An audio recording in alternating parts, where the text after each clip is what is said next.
Hey Paul, I wanted to give you a little tutorial here on the renewal process just so you can get a better idea of how this whole thing's going to work. So from the dashboard page, you've got renewals right here. This is the tab that you're going to be generally looking at, and it'll have a long list of your policies coming up for renewal, and of course the tasks will be over here. A lot of times the tasks do coincide with the policies that are coming up for renewal because of the automated renewal tasks that get set up in the system.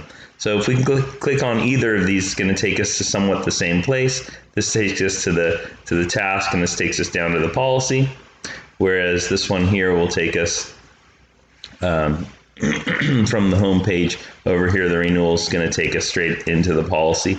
So once you see this pop up, which will happen when the renewal is within 60 days or 90 days, then you can just click on Renew Now, and then it'll automatically update the dates and so on and so forth.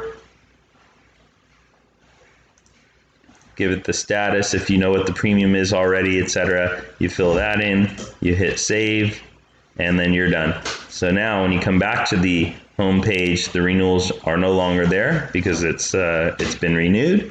But of course the task is still here, and auto policy renewed.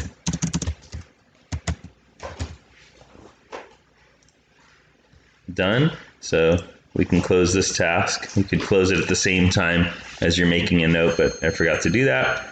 There we go. So now this task is closed. If we come back to the home page on the renewals, then you'll see you don't have any renewals, you don't have any tasks. That's it in a nutshell. And then you just keep addressing the renewals, and you just keep addressing the tasks every day, and it'll keep coming at you.